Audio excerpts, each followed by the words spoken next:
Comment l'IA peut aider les solopreneurs à percer dans les SaaS? Pour répondre à cette question sans tomber dans les clichés, on va associer théorie à la pratique en parlant aussi bien des avancées technologiques que des stratégies SaaS. Et on va aussi analyser les propos ultra importants d'un des plus grands fonds d'investissement en Europe. Octobre 2022, Harrison Chase crée le framework LangChain. Son but est simple, permettre aux applications d'utiliser l'IA à son plein potentiel en combinant des sources de calcul ou de données externes aux modèles de langage comme GPT. Problème, il faut savoir coder. Mais ça, c'était avant. LangChain est disponible depuis quelques jours sur N8N, la plateforme d'automatisation low-code tendance du moment. Il est possible en quelques clics de combiner GPT avec l'API ou la base de données de son SaaS et d'effectuer des traitements difficilement faisables avant. Qu'est-ce que ça signifie pour les solopreneurs? C'est là où on parle stratégie. En pouvant transformer les données, ils pourront créer plus facilement des produits multifonctions tout en un qui nécessitent aujourd'hui l'utilisation de plusieurs SaaS. Le moindre entrepreneur pourra avoir un impact large dans l'écosystème, et ça va changer beaucoup de choses sur le marché. Je te propose d'explorer ce qu'il est possible de faire avec LangChain sur N8N, puis je t'explique les bases de la stratégie produit tout en un, version solopreneur. On va faire simple sans rentrer dans les détails mathématiques. Le but de la vidéo est de comprendre ce qu'on peut développer comme application à base d'IA. Il faut beaucoup de données pour entraîner une IA et peu d'entreprises peuvent faire ce qu'a fait OpenAI avec GPT. Quand OpenAI a permis d'utiliser GPT via une API, on a vu fleurir sur le web plein d'applications avec le label IA. Mais pour la plupart, ça se résume à une interface graphique qui génère un prompt transmis à GPT via l'API, puis formate la réponse pour l'utilisateur. Un simple aller-retour avec l'API. Et toutes ces applications sont aussi contraintes par les connaissances limitées de GPT qui s'arrêtent à septembre 2021. C'est là qu'entre en scène le projet LangChain, et il apporte plusieurs choses aux développeurs d'applications. Il permet de travailler avec plusieurs modèles de langage, comme GPT, Llama, Palm et encore d'autres. Il permet de connecter une IA à une source de données externe, comme une base de données SQL, des fichiers CSV ou PDF. Il permet de reproduire le système de mémoire d'un chat, comme quand ChatGPT se souvient d'une conversation en cours. Et il permet enfin de créer des agents autonomes, c'est-à-dire confier une tâche à une IA avec un ensemble d'outils qu'elle peut utiliser et la laisser déterminer les différentes étapes et décisions à prendre. Premier exemple tout simple, on peut utiliser GPT connecté à une base de données qui contient les messages du support client et lui demander les problèmes qui reviennent le plus souvent et les réponses apportées afin de construire et mettre à jour une FAQ de manière automatique. Deuxième exemple, on peut utiliser GPT en mode agent autonome, connecté à un CRM avec pour chaque client son historique d'utilisation du service. Et en lui donnant un fichier Excel avec la roadmap produit, on peut lui demander de trouver les clients à contacter pour une prochaine négociation commerciale. En résumé, LangChain ça permet de créer des applications basées sur l'IA qui font plus que transmettre un prompt via une API. Mais ça demande de savoir coder en Python ou en JavaScript. C'est dans ce contexte qu'N8N devient intéressant car il permet de faire tout ce qu'on vient de voir via une interface graphique. C'est un outil d'open source pour gérer des process d'automatisation que tu peux déployer toi-même ou via une offre payante sur le cloud. C'est Maxime Poulsen, notre growth lead chez Contrast, qui l'utilise pour gérer tous les échanges de données entre notre SaaS et HubSpot, gérer des webhooks, traquer l'utilisation du produit, déclencher des séquences de mails, envoyer des alertes sur Slack, et il doit faire plein d'autres choses encore. Un exemple concret, à chaque fois que je reçois un email avec ChatGPT, je peux déterminer si ça correspond à une demande de rendez-vous. Je transforme la sortie de ChatGPT en un résultat vrai-faux. Si ça correspond à une demande de rendez-vous, j'utilise un agent autonome toujours basé sur ChatGPT, mais cette fois-ci, je lui donne accès à l'API de Google Calendar via un mini workflow qui trouve des créneaux libres.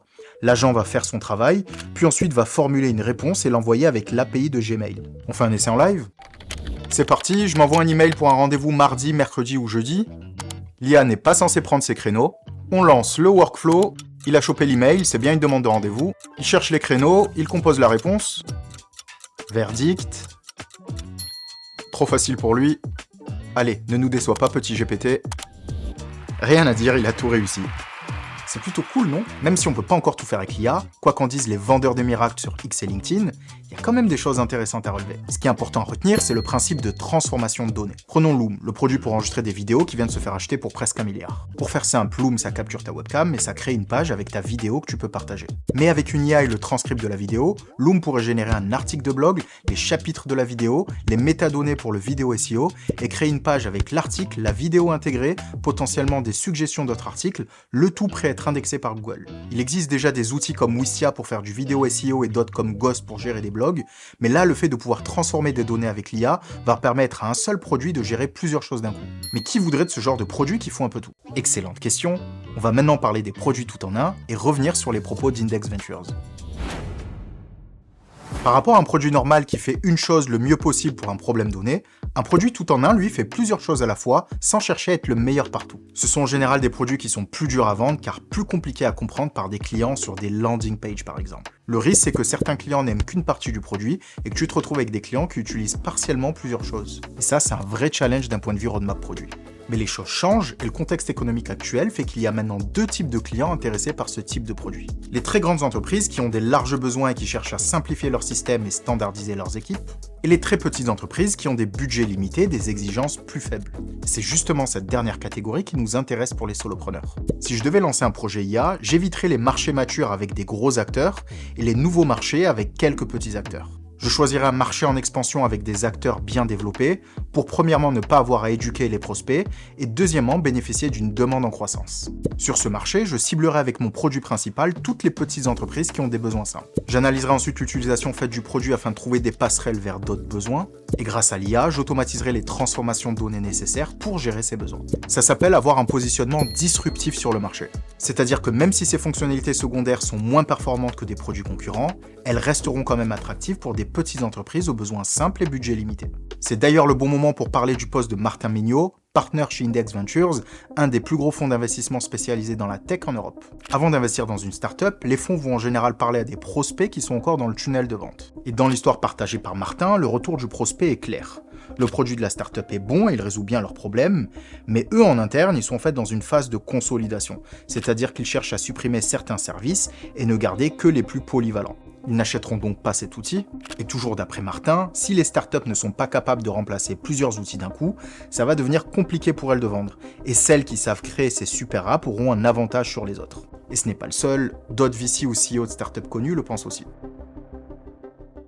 Mais faire un produit tout en un, c'est loin d'être simple, c'est pour ça que j'ai choisi de parler d'IA dans cette vidéo. C'est d'ailleurs une possibilité qu'on explore actuellement chez Contrast, qui propose à la base un studio d'enregistrement vidéo et un lecteur vidéo personnalisable qu'il est possible d'intégrer sur une page web. On l'utilise nous-mêmes sur notre blog, sauf que les articles et les métadonnées, on les rédige nous-mêmes. Mais en combinant une vidéo, son transcript et le contenu existant sur le blog, on pourrait sûrement automatiser beaucoup de choses pour nos clients et nos besoins en interne. Il y a aussi tout un aspect pricing que je n'ai pas abordé car ça mériterait une vidéo entière sur le sujet, mais si tu veux creuser de ton côté, tu pourras trouver beaucoup d'infos sur le média Recur créé par Profitwell. Je te laisserai tous les liens utiles en description. J'ai vraiment besoin de ton soutien pour faire connaître la chaîne.